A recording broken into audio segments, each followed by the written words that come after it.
Pastor Jello, to those who didn't know me po, siguro sa church din, yung mga kasama po noon, ang kilala niyo po si Pastor Nick, yan. So, kasi I was 12 years old po nung time na siguro nandun po si Tita May, no? During Eljoy time, I was 12 years old pa back then. Hindi, ako lang po. Okay lang naman daw yan kay Tita May, pero yeah. So, in behalf of the Lord Jesus, our Redeemer Church Makati, Elder Makati, kami po ay kikiramay po kay Gabby at kay Kuya Jerry po. So, yeah, alalahanin po natin ang magandang, we will celebrate the good memories that we had with Tita May. Pero bago po tayo mag-umpisa, tayo po ay manalangin muna. Aming Amang nasa langit, Diyos, sa mga pangyarihan sa lahat. Heavenly Father, we thank you, we honor you, we glorify your name, Panginoon. Lord, salamat, Panginoon, dahil sa gabing ito, Panginoon, we will be able to celebrate, Father God, yung buhay, Lord God, ng aming kapatid na si Sister May, Father God. Lord, salamat, Panginoon, for the many years, Lord God, na ibinigay mo sa kanya for 69 years, Lord God, na ibinigay mo sa kanya, Panginoon, para po makasama namin siya. Thank you for all the good memories that we had with her, Panginoon. Salamat, Panginoon, dahil naniniwala kami na iningatan at pinotektahan mo siya, Father God, even in the midst of challenges, even during the time, Panginoon, na siya po ay she's battling the sickness, Father God. Naniniwala kami, Panginoon, that you are in control of everything, Lord God, and everything happens for a reason. Panginoon, sa gabi nito, as we celebrate her life, Panginoon, we pray, Lord, na mabigyan ka namin ng kaluwalhatian, Lord God. Salamat po, aming Amang nasa langit, sa joy, Panginoon, na ipinaramdam mo sa amin sa pamamagitan ng aming kapatid. Maraming salamat po, pinupuri ka namin at dinadakila. In Jesus' name we pray. Amen. So, tayo po aawit muna sa ating Panginoon.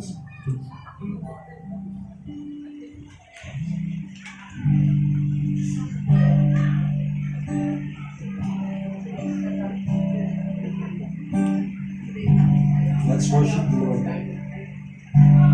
Maaari po tayong tumayo. Amazing grace, how sweet the sound that saved a wretch like me. I once was lost, but now I'm found. Was blind, but now I see. Was grace that taught my heart to fear, and grace my fears relieved. How precious did that grace appear the hour I first believed. My chains are gone, I've been set free. My God, my Savior has ransomed me. And like a flood, His mercy reigns. Unending love, amazing grace.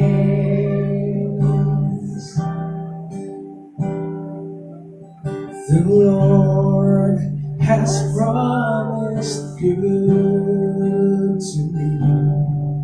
His word my hope secures. He will my shield and portion be, as long as life endures.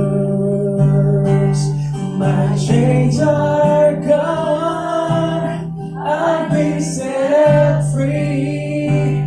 My God, my Savior has ransomed me. And like a flood, His mercy reigns. Unending love,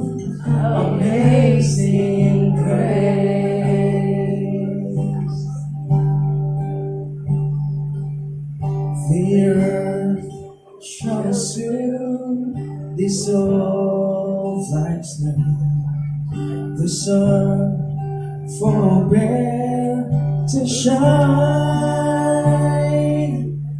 but God who called me here below will be forevermore, will be forevermore.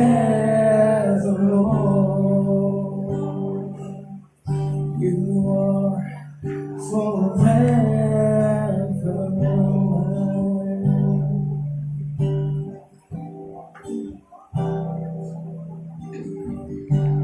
Amen. Okay. Nakakalungkot man. Diba? Naiyak ko.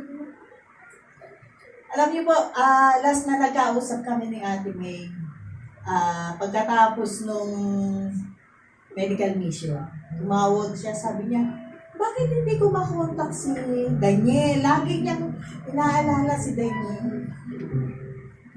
Sabi ko, bakit? Kasi hindi ko siya makausap. Gusto ko sa kanya magpasalamat. Sabi ko, okay na yun, te. Huwag ka na mag-alala kay Daniel. Sabi ko sa kanya. Sabi niya, hindi. Gusto ko siya makausap. Pero yun nga, yun yung last na pag-uusap namin. Sabi ko, huwag ka na mag-alala. Sabi ko, pagka andito ka sa Pasay, tatawagan mo ko, pupuntahan kita.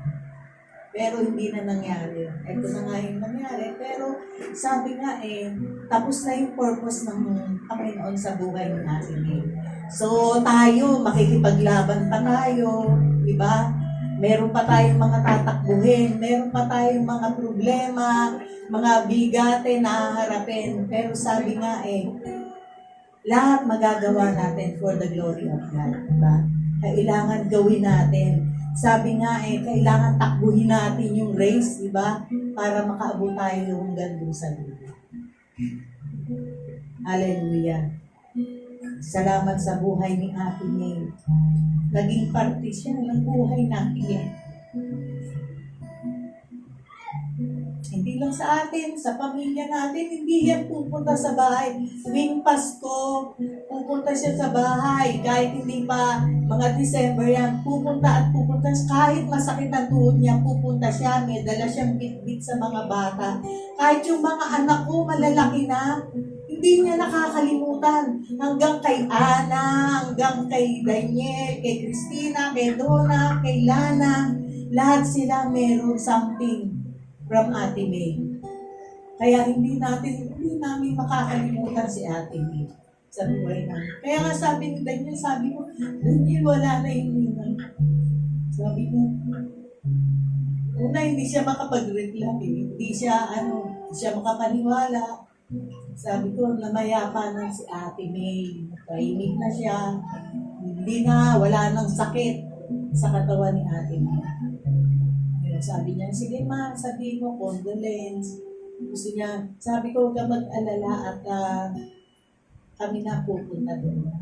So, napakabuti ng Panginoon kay Ate May, kay Kuya Jerry, sa lahat ng kanyang pamilya. Hindi natin makakalimutan si Ate May kung paano niya tayong pinasaya nung malakas pa siya. Diba? Although, nandiyan na siya sa kalagayan niya ngayon, pero still yung kanyang mga good memories mananatili sa atin. Hallelujah. Hallelujah.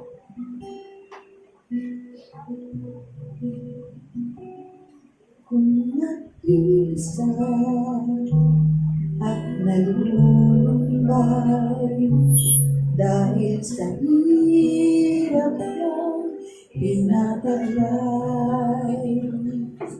kung kailangan mo ng karamay, tumawag ka at siya'y naghihintay. Siya ang iyong kailangan, sandigan, kaibigan mo, siya ang araw mong lari at karamay kong sawi. Siya ay si Jesus sa bawat sandali.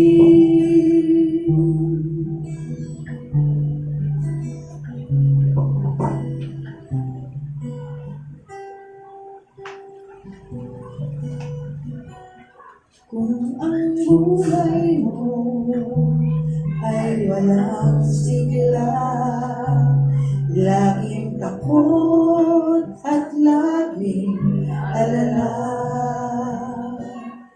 tanging kay Jesus makaasa, kaligtasa'y lubos na ligaya. Siya ang dapat tanggapin at kilalanin sa buhay mo. Siya noon, bukas, ngayon, sa dalangin ko'y tugon. Siya ay si Jesus sa habang panahon. Kaya ang lagi mong pakatatandaan, siya lang ang may pag-ibig na tunay, pag-ibig na tunay. Siya ang iyong kailangan, sandigan, kaibigan mo. Siyang araw mong lagi at karamay kong sawi. Siya ay si Jesus sa bawat sandali. Siya ang iyong kailangan, sandigan, kaibigan mo. Siyang araw mong lagi at karamay kong sawi. Siya ay si Jesus sa bawat sandali. Siya ang dapat tanggapin at kilalanin sa buhay mo. Siya noon, bukas, ngayon, sa dalangin ko'y tugon. Siya ay si Jesus. Siya ay si Jesus. Siya ay si Jesus sa babang panahon.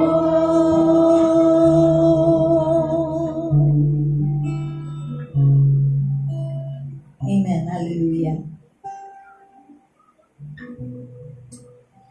Yan. So, makakaupo na po tayo. Ano po bang mga mamimiss natin na memories with Tita May? Yan, kay Sister May. Alam niyo po, even sa sarili ko pong family, grabe din po yung care ni Tita May sa amin. Alam niyo po, ang parents ko, ang nanay at tatay ko, hindi nilipas ang Pasko na wala siyang pinadadalang regalo. It's either picture frame or parang naka-frame na word of encouragement, no? Even kapag pupunta yan ng Elder Pasay, grabe yung support din niya sa Makati. At ako din personally, ang mamimiss ko kay Tita May, yung dinadala niyang kakanin sa amin. Kaya kapag may fellowship sa Pasay or Makati or sa Elder Pasay, no? I always ask si Pastora Marisa, Pastora, nandyan ba si Tita May? Kasi inaabangan ko yung authentic na hindi ko alam isa niya binibili, yung sapin-sapin. Yeah, okay. So, yun yung dinadala ni Tita May. Sabi nga dun sa inawit ni Sister Pilar kanina, no, siya ang dapat tanggapin at kilalanin sa buhay natin. And I believe si Tita May, one of her prayer talaga is maraming tao ang nakakilala sa Panginoong Jesus.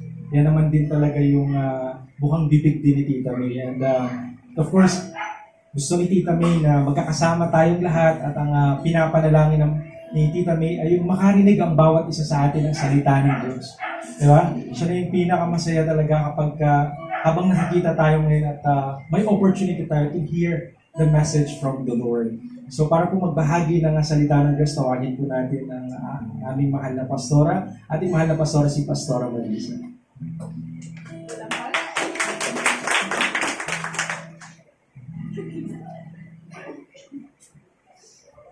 Yun, good evening po sa atin lahat.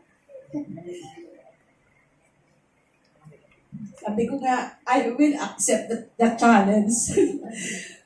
Dahil di ba, sabi ko nga kay Pastor, inuupo ako lahat na alam, hindi ikaw.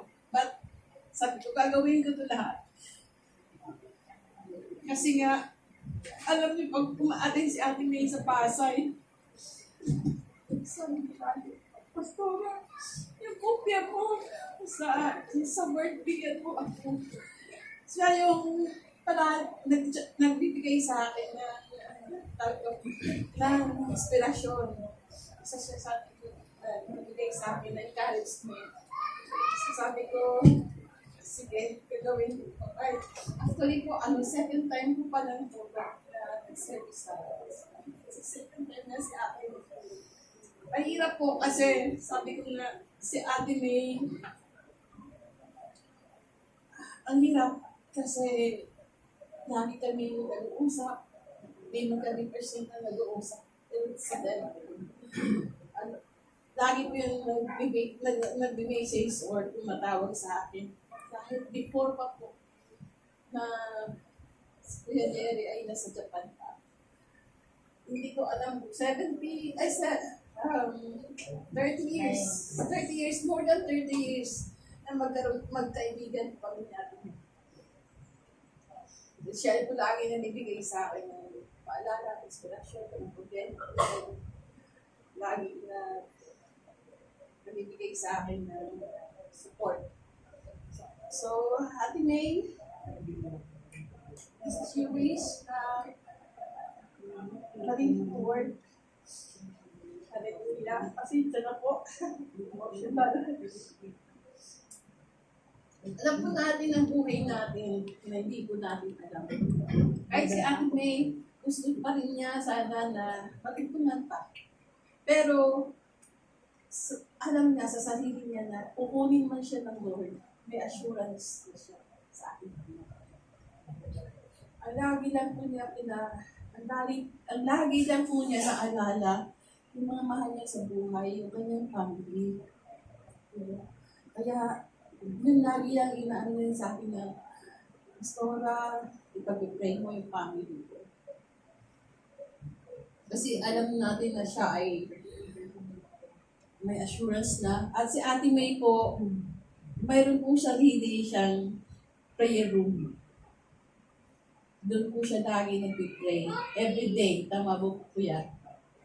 Doon siya lagi nag-pray. So mga tuwid, yung mga tuwid po, hindi po natin mapipredict yung ating buhay. Tama po ba? Our life in earth is very limited. Hindi po natin alam kung kailan.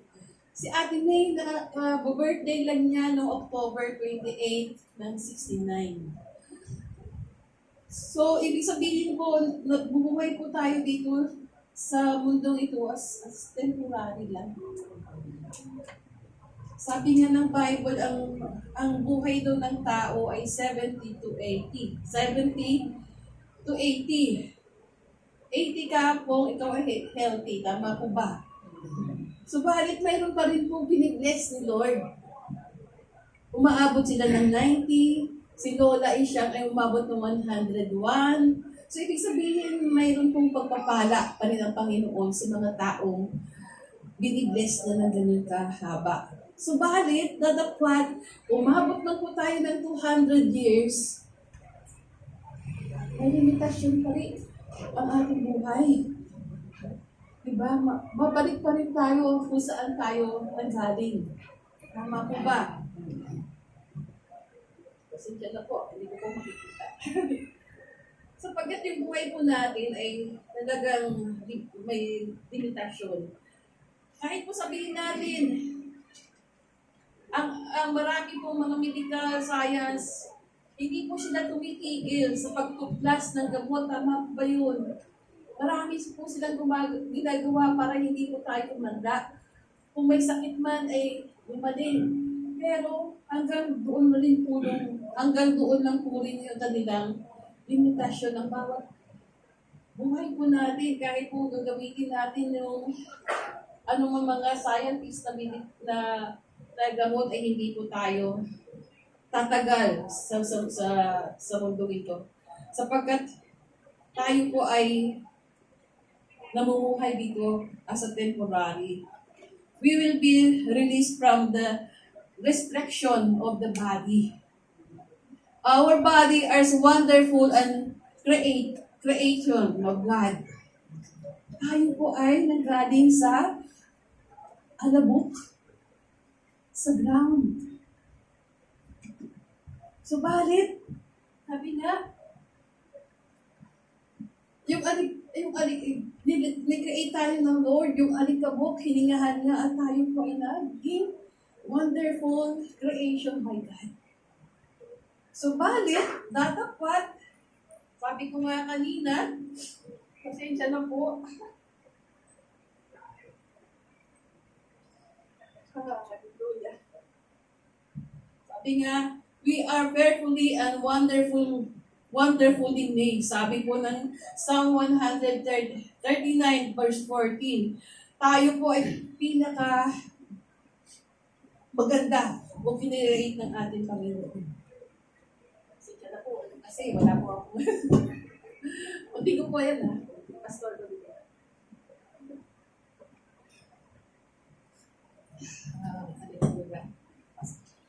Sorry po na talaga emotional. Sa totoo lang po, sasabihin ko na sa tura, mamaya kami sa... Actually kasi mahirap, di ba? Si Ate May, sabi ko nga minsan sa kanya, Ate May, kulang na lang, mag-apelido na tayo eh. Naging Faustino ka, naging Tordesillas ako. Pero yung aming relasyon kasi na Ate May, di ba lagi kami may communication, awag, mahirap. At alam niyo po si Ate May, pag mayroong pupunta sa Pasay, hindi po yung natutulog sa 1918. Ay, iba. Sabi ka ni Pastor po, very emotional.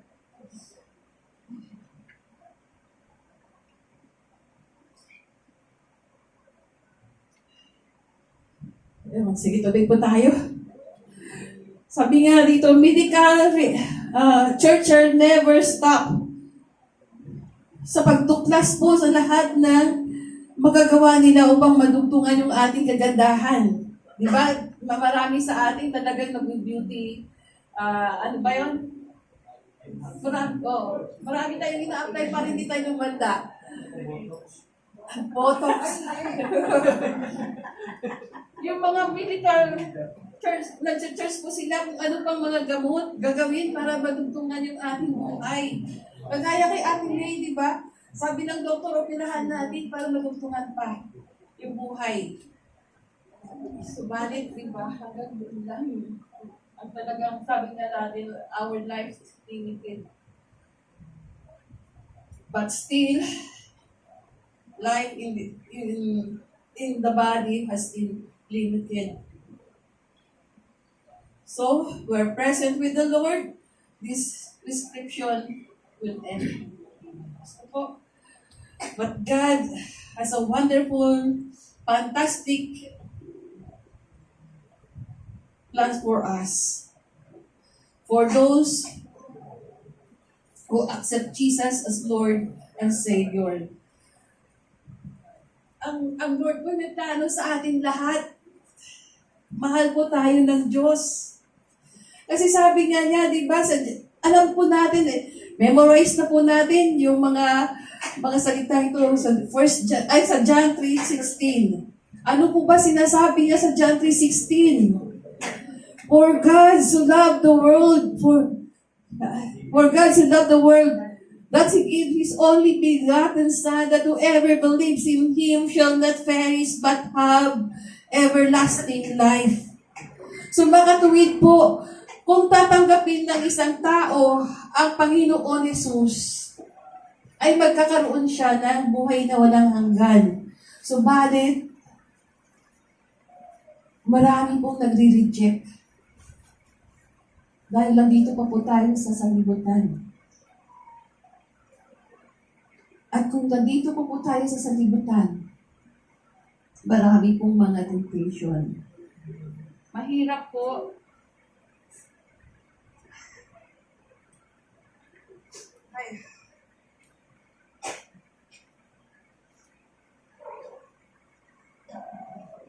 Mahirap po natin. Marami pong nagre-reject pa rin, di ba? Kasi hindi po nila naunawaan. Ano po ba ang buhay na walang hanggan? Ang buhay po, sabi niya, we have eternal hope. Mayroon po tayong pag-asa. But the world does not understand the meaning of eternal life. Kaya nga, di ba, sabi niya, ang lahat po ay nagkakasala. Lahat po ay makasalanan. Ngunit datapwat dahil sa pagmamahal ng Diyos sa atin, ibinigay niya ang kanyang anak na si Jesus. Sabi niya nga diyan, di ba, sa Romans 6:23, ang lahat ay makasalanan. Ngunit, sabi niya, sabi po natin, sapagkat kamatayan ang kabayaran ng kasalanan, ngunit ang kaloob ng Diyos ay buhay na walang hanggan sa pamamagitan ng ating Panginoon Hesus. So makatuwid po, ang lahat po ng tao ay magkakasala. Tama po ba? At kung tayo po ay makasalanan, hindi po tayo makakalapit sa ating Ama sa langit. Dahil sa kasalanan ng tao sapagkat ang ating Diyos ay banal. At ang tao po ay may kasalanan. Dahil sa mahal tayo ng Diyos at po ginawa ng Diyos. Dahil po sa kanyang grasya sa atin, sa sobrang pagmamahal niya, ibinigay niya sa atin ang Panginoon Hesus. Instead po na tayo magbabayad ng ating kasalanan, binayaran po ng ating Panginoon sa cross.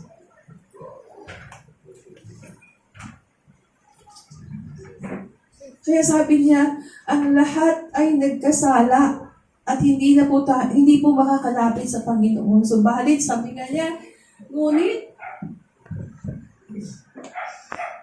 ang kaloob ng Diyos ay buhay na walang hanggan sa pamamagitan ng ating Panginoon Jesus.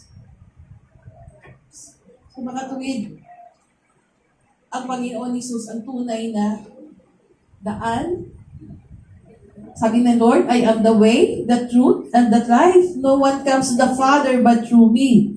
So makatuwid, ang ating Panginoon Jesus po ay nag-sacrifice sa cross para sa atin, mga kasalanan, upang ang sino man lumapit sa Kanya ay hindi na papahamak, kundi magkaroon na siya ng buhay na walang hanggan.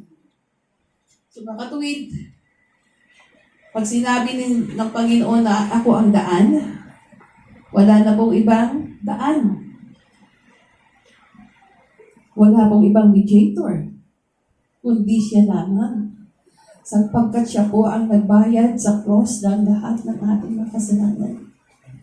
At siya po regalo sa atin ng Diyos na libre. Hindi na po natin kailangan magpapapago pa sa cross.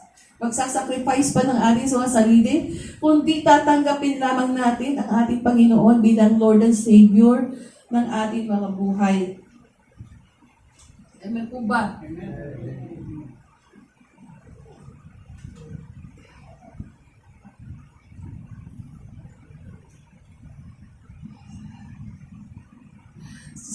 Ang Panginoon po, ang ating Amang sa langit, napakadakila ang kanyang pag-ibig sa atin. Nung kasalukuyan na tayo ay nagkakasala, minit po tayo. Ang grace niyo po ay binigay niyo po sa atin. Sabi po nga niya sa Romans 5:8, Ngunit pinatunayan ng Diyos ang kanyang pag-ibig sa atin nung namatay si Kristo para sa atin noon. Tayo'y makasalanan pa. So makatuwitan sa pagmamahal ng Diyos sa atin, kahit po tayo ay nagkakasala, ang pag-ibig niya sa atin ay patuloy niya pinagkakaloob. And His love guarantees eternal life. Yung pag-ibig na yan,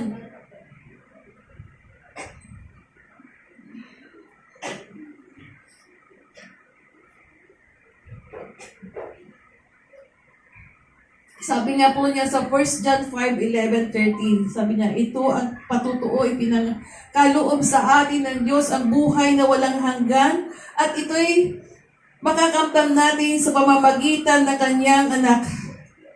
Kung ang anak ng Diyos ay nasa isang tao, mayroon siyang buhay na walang hanggan. Ngunit, kung wala sa kanya ang anak ng Diyos, ay wala siyang buhay na walang hanggan.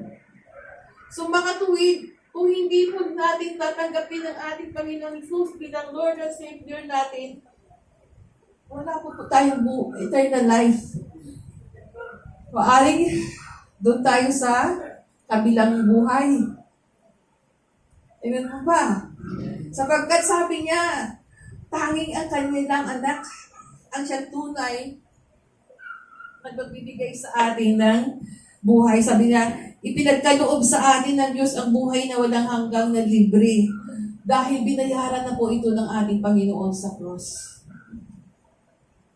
Kaya sabi nga dito, ulitin ko po, kung ang anak ng Diyos ay sa isang tao, nasa atin na po, kung tinanggap po natin ang ating Panginoon bilang Lord and Savior, mayroon na siyang buhay na walang hanggan.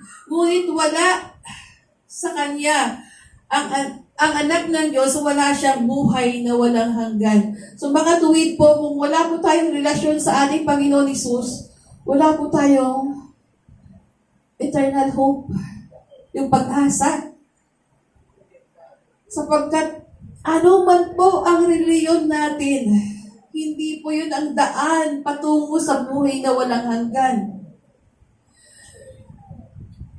Kahit kilala yung ating mga simbahan, ano man po yung ating, ano man po ang ating reliyon, hindi po yun ang nagiging dahilan na magkaroon tayo ng buhay na walang hanggan. Maliban lamang kung tatanggapin natin ang ating Panginoon Jesus bilang Panginoon natin at sariling tagapagligtas, at saka na lamang tayo magkaroon ng eternal life. So makatuwid, hindi mahirap ang binigay sa atin ng Diyos. Ang regalo ng Ama sa atin ay buhay na walang hanggan. Hindi mo na kailangan babayaran. At yun po ang dinidesire ni Ate May. Na ang lahat ay makakapagbalik loob sa ating Ama sa langit sa pamamagitan ng ating Panginoon Jesucristo. So makatuwid po, kung tatanggapin natin ang Panginoon Jesus bilang Lord and Savior natin at pagsisihan po natin ang ating mga kasalanan at tanggapin natin siya bilang Panginoon natin, may assurance po tayo na buhay na walang eternal life. So madaling salita po, salamat sa pag-ibig ng Diyos. Amen po ba? Dahil sa grasya na sa atin, tayo po ay hindi aksidente. Matarito tayo sa gabi nito. Dahil kagaya ni Ate May, dahil sa kanyang pagsunod at pagbalik loob sa ating Panginoon, may assurance na siya na buhay na walang hanggan. Ilang taon na si Ate May na born again, pero patuloy pa rin po siya. So, mahirap man, masaya, malungkot, pero sabi nga ni Pastor Jello, kahit nung time na buhay, nung nakaburo si Papa Lee, talagang nagpapatawa siya, kahit sa sementeryo na kami, talagang si Ate May ayaw na ng malungkot. Pero natutuo, iyakin din po yun. Iyakin si Ate May. Tama po ba? Pag nag-pray, kahit pag nag-pray kami, iiyak. Pag may share siya, umiiyak. Ibig sabihin, iyakin din sa Ate May. Pero ang assurance ni Ate May, umiiyak siya kasi galak yung puso niya sa pananalangin. At sabi nga niya, napaka-artistahin niya kasi kahit sa prayer, umiiyak siya. Lalo na pag soul na ang pinag-uusapan. Amen po ba? So, pwede po ba tayong lumapit sa Panginoon sa gabi ito? Pwede po ba tayong manalangin?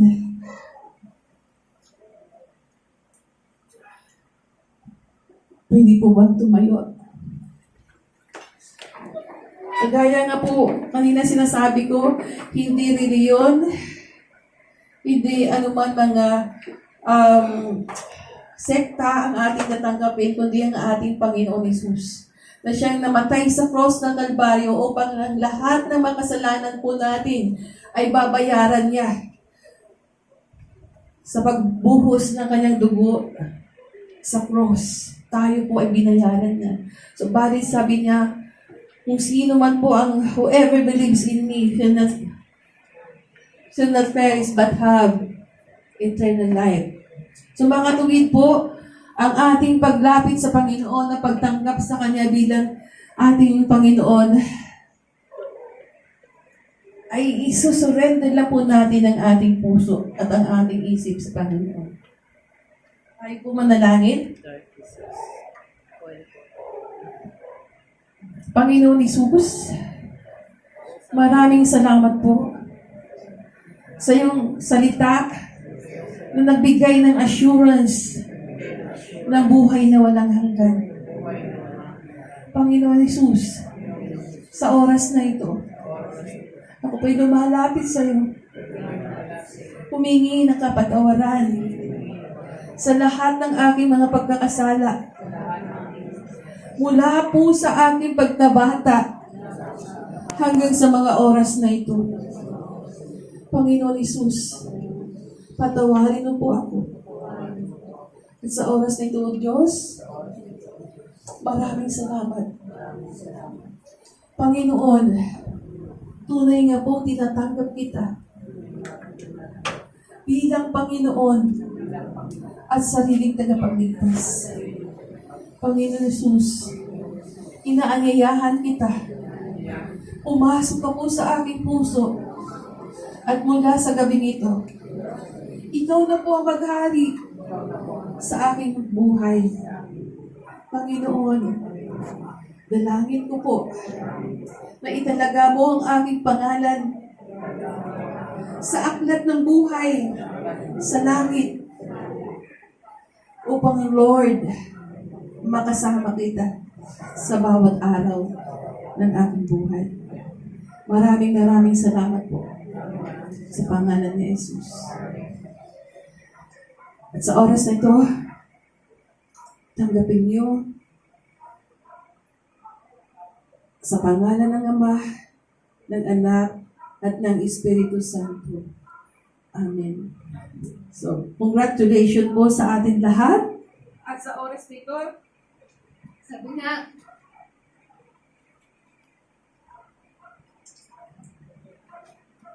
sabi nga sa 1 John, sabi niya, isinulat ko ito sa inyo upang malaman ninyo kayong sumasampalataya sa anak ng Diyos ay may buhay na walang hanggan. At sabi po niya sa John 1:12, ang lahat na tumanggap at nanalig sa Kanya, pinagkalooban niya ng karapatan na maging anak ng Diyos. Amen po ba? Kaya palapakan po natin ang ating sarili sapagkat pinagkatiwala na po natin ang ating buhay sa ating Panginoon Hesus na ating tagapagligtas.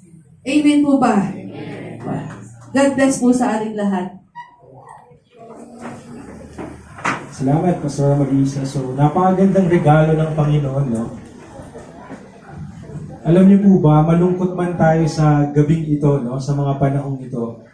Alam niyo po, hindi man natin kasama si Tita May, no? Physically, pero sabi nga sa Book of John, Sabi ni Jesus doon, I am the resurrection and the life.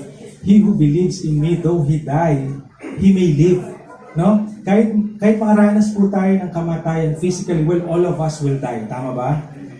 Kagaya rin si Tita May. Pero, mamatay man ang kanyang physical na pangangatawan, pero ang kanyang spirito, kasama niya na ang Panginoon. Ngayon, naniniwala ba kayo na someday, makakasama rin natin ulit ang ating kapatid na si Tita May? Gusto niyo bang ngayon na? Huwag na. Siyempre, may kanya-kanyang purpose tayo sa buhay natin. Well, sabi nga ni Pastora at ni Sister Pilar, tapos na ang mission ni Tita May. But that is the blessed hope. Yun yung pag-asang meron tayo kahit mawala tayo dito sa lupa. Muli tayong mabubuhay kasama ng ating Creator, siyempre kasama ng mga mahal natin sa buhay. At alam niyo po si Tita May talagang mahilig siya magpatawa, pero sobrang iyakin. I remember, gusto namin siyang bisitahin dito sa Malabon. But for some reason, sabi ko kay Nanay Pilar, saan ba yung kanilang address? So, pag chinachat ko naman si Tita May, magre-reply siya siguro after 3 days. Kasi nga physically, talagang mahina siya. Sabi niya, Pastor, pasensya ka na. Ngayon ko lang nabasa.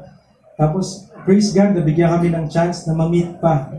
Makita pa si Tita May when we had our medical mission dito sa Malabon. And I can attest to that na iyakin si Tita May. Kasi kabababa lang niya ng tuk-tuk no, ng tricycle. Nakita lang kami nila Ate Pilar na iyak. Sabi ko, anong problema sa atin? Ate Pilar. So, kasi emotional talaga si Tita May. Pero yun yung pag-asa na meron tayo. Amen? Naniniwala ba kayo na si Tita May, dinala niya na yung joy na meron siya sa heaven? Yes. Yun. So, since tonight po, salamat po ulit, Pastora Marisa. Since tonight, we're celebrating the life of Sister May, no? Tita May. Tatawag po tayo ng ilan sa mga mahal niya sa buhay. Just to, share to us, paano po ba si Tita May bilang isang asawa, bilang isang nanay, magulang, or bilang isang kapatid. No? So, okay lang po ba tawagin natin si Kuya Jerry po? Maaari niyo po bang i-share sa amin, kamusta po ba si Tita May bilang isang asawa or better half po nung siya ay nabubuhay pa? Kaya po ba ni Kuya Jerry? Yan. Lapan po natin si Lord sa buhay ni Kuya Jerry.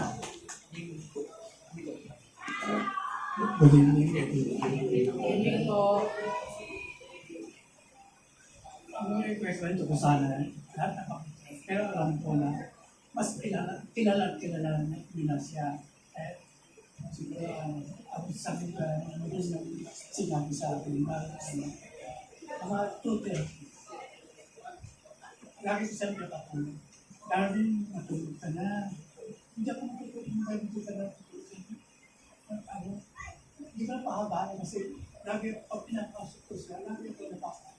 At siguro, mahal yung huling pag-uusap namin. Dahil yung kami sa akin, matulog ka na, hindi ka napasok. Dahil nahihirapan siya, katatapos na yung day of course, total ko na, sabi ko sa amin, mabantayan ka kami. Akala ko matutulog pa, nakatulog ka na. Pero sa pagod, sa kakonto, hindi lang pagbilang, naigit ko. May tumata sa kusang dapat, pinagyan sa tulog mo sa pagod sa pagod.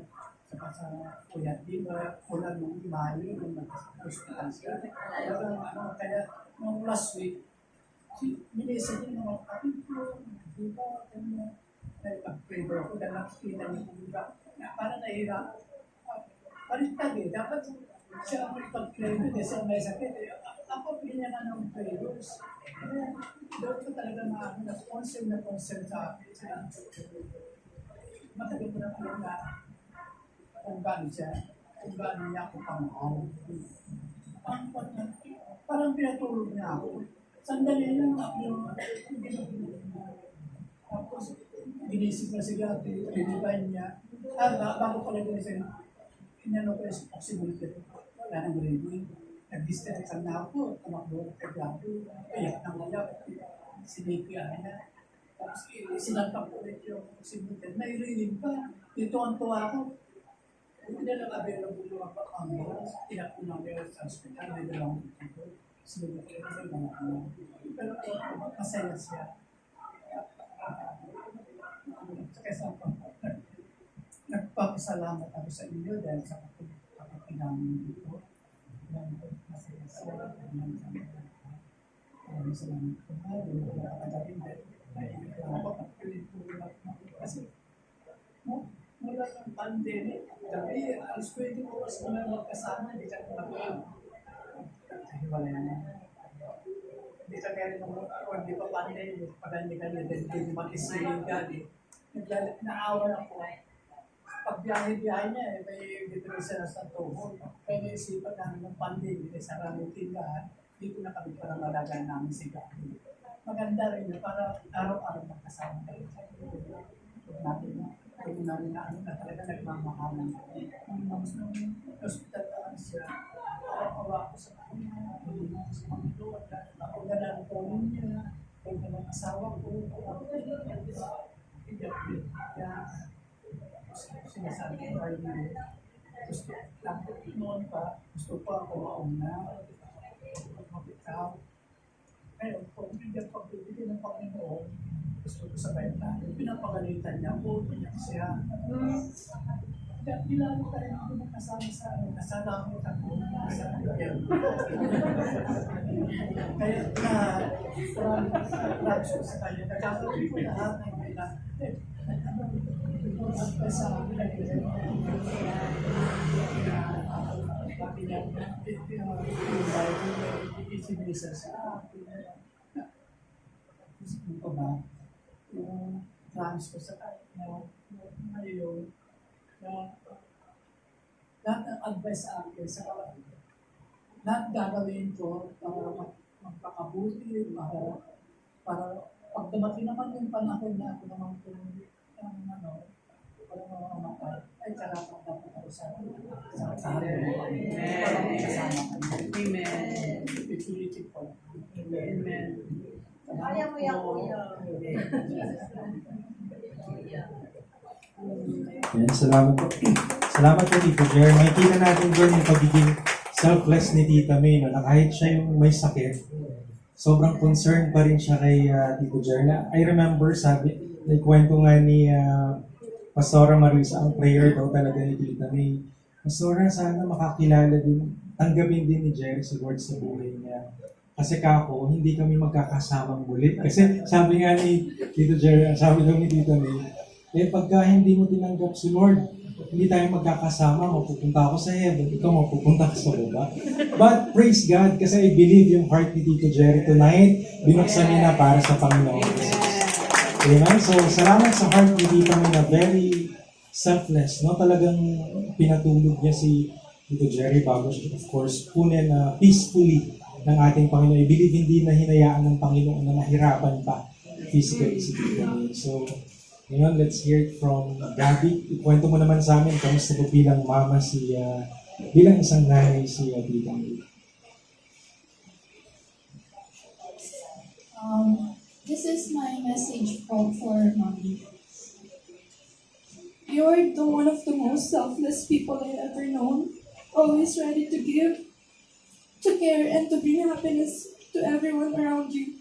Your kindness and joyful spirit were a source of light for us, especially for us, your grandchildren.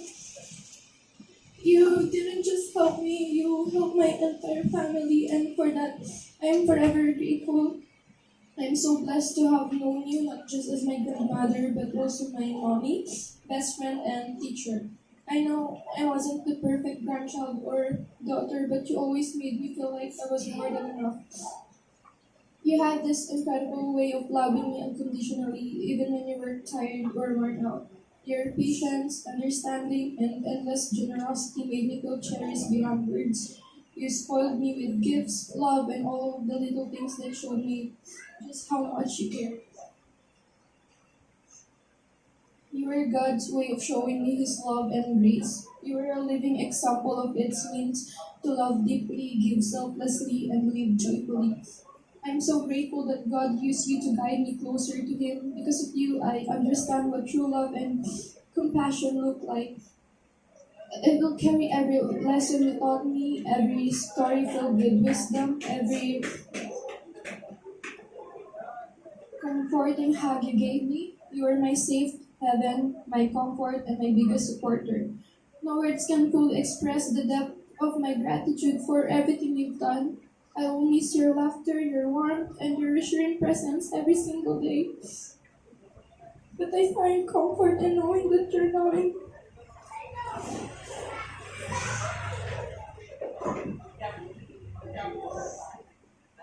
in a place where there is no more pain or suffering. I know you're resting in God's loving arms, watching over us with the same beautiful smile. Oh, it hurts to say goodbye. I will hold on to the joy you brought into my life. Thank you for being my guardian angel here on earth and now in heaven. Rest peacefully, Mommy. I love you with all my heart and I will miss you more than words can say.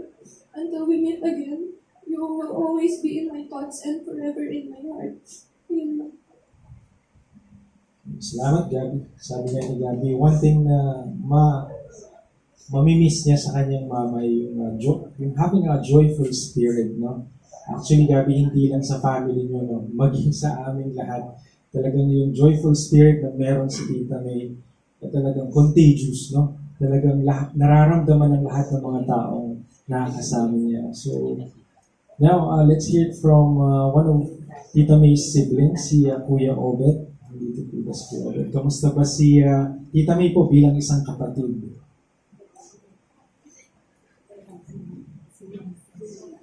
Nag-remain po sa inyo lahat.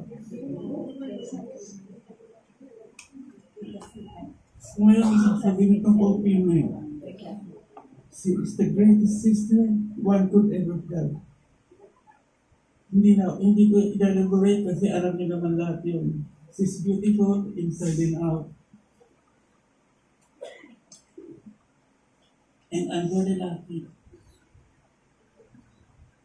I thank God forever for sending her to us. If I were to describe her in one word, May is love. Say blessing. Wala akong sasabi ko because I know everyone know her already. She's beautiful inside and out. Alam niyo lahat naman yun. Kaya I don't think I have to elaborate. Pero I have to tell a story about yung huling encounter. Actually, nagkaroon ako sakit habay niya. Pero, dahil nga yung hindi ko kaya, yung sabi ko sa kanya, may pray over mo ako. Kaya during that afternoon, pray over niya ako. And that time, I accepted Jesus Christ as my Lord and Savior. Kaya lang, after all, that was after the way, na nandiyan na yung encounter, hindi ako nakatulog the whole night. And that was Saturday night. And the following, Saturday afternoon, wala akong rest. I saw visions. Mga hindi magagandang Tapos mayroong mga faces, naka sila yung lips, pulang-pula, tapos speaking tongue. Pinuwento ko yung sabi, pagka ganoon, walang mo di siya speaking tongue, hindi mo na maintindihan yun. Kaya after noon, yun, pagka nagpapakita, talagang mag-ano siya eh. Kaya na titigan itong mata ko na after noon din, nagpunta ko sa GIL dito para pray over dito. Nagpapangasig sa Bible. Ayun. Sabi niya, basta pagbago kang matulog, matugtugan ng worship songs na ginawa ko naman. Only, siguro, Saturday, that was Friday night, Saturday, Sunday, naayos na yung aking intake sa sister ko. She's the greatest sister one could ever have. And I'm very thankful to God for sending her to us. Hindi elaborate kasi alam naman na yan siya. She is beautiful inside and out. Spelled, she is loved. Thank you so much. Love you, May. We wish you.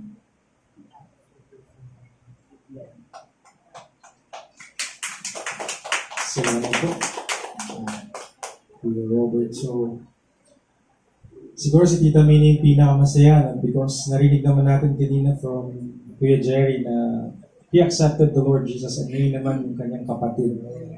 Si Kuya Robert. So ngayon, let's hear it from one of the apos ni Tita May, si Jerry Maya. So, yan si Jerry Maya. Kamusta ba bilang grandmother si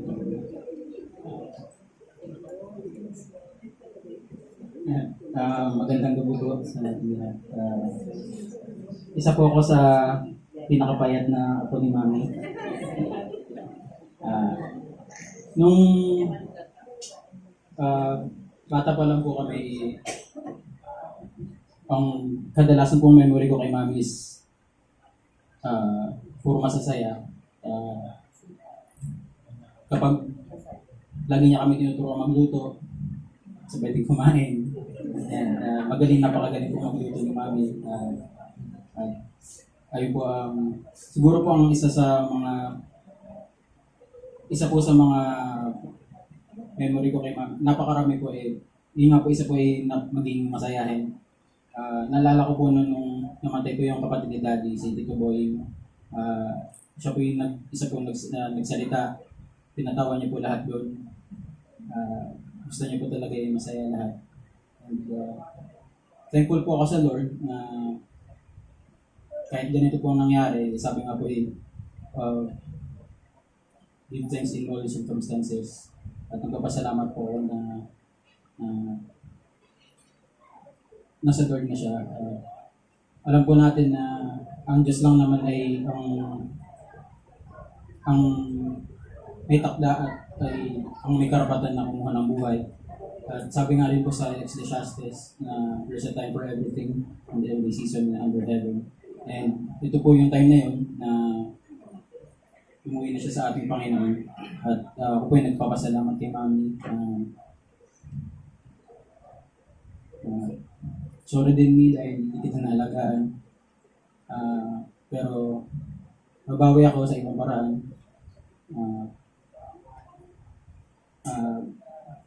Napakamaraming pong natulungan ni Mami. Kahit pagkabata pa lang po, pag aalis kami, lagi niya po ako sinasama sa church, sa Pasay, sa Makati, sa Paranaque. May naalala po ako nun, iyak nang iyak si Mami dahil may nakasalubungan kaming pulubi. Si Rodel, nahila ko po pangalan, sa LRT, si May Buendia. Nalagpasan na po namin yung Rodel, at bumili po kami sa tindahan, mga pagkain, mga soft drinks, inumin. Tapos binalikan po namin, pinipray ni Mami, binigyan niya ng pera. Then umatin po kami ng church, kinabukasan sa Ledger, Pasay. Tuwan-tuwa po si Mami dahil naalala ko po yung kwento ko po, tinestimony ko po dun sa church. Tuwan-tuwa po siya dahil naging instrumento daw ako ng Panginoon. Ngunit ang masasabi ko lang siya po talaga yung instrumento ng Diyos dahil hindi po kami makikakilala sa Panginoon hindi dahil sa Kanya. Maging sa mga magulang namin, bata pa lang sila po yung kasama ni Mami. At nagpapasalamat talaga ako sa Panginoon dahil bibihira po ang isang taong katulad ni Mami. Literally speaking, dahil bibihira po ang taong katulad po ni Mami. Salamat po sa Panginoon sa amin.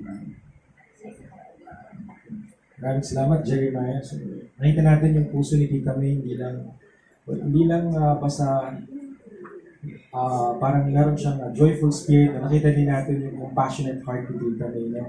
Compassionate heart, of course, ng Panginoon na ina-extend ng God through Tita May. No? Ngayon naman, tawagin po natin isa sa mga pinsan ni Tita May, si Glenda po. Dito po ba si Tita Glenda? Kamusta po ba si Tita May bilang, maaari niyo po kaming kwentuhan, kamusta po siya bilang isang pinsan?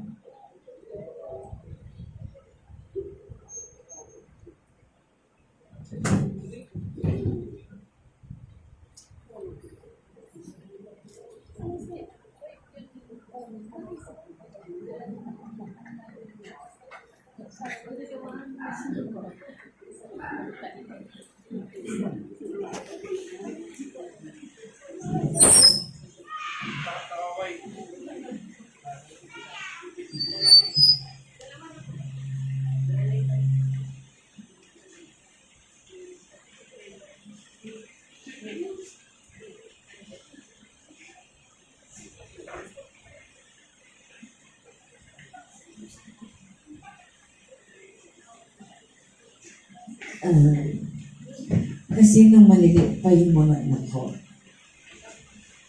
pati po yung anak ko, so, isa po si Tita May nila na naging spoiler, tita. Sobrang minahal na, although hindi po ako yung tunay na pinsan, yung husband ko po, pero naging super close po kami. Alam po yun ni Sister Marisa at Sister Gracie, kung paano niya po minahal yung mga anak ko. So, actually, tinatawag ko po ngayon yung eldest ko. Sabi niya, Mama, hindi ko kayang magsalita.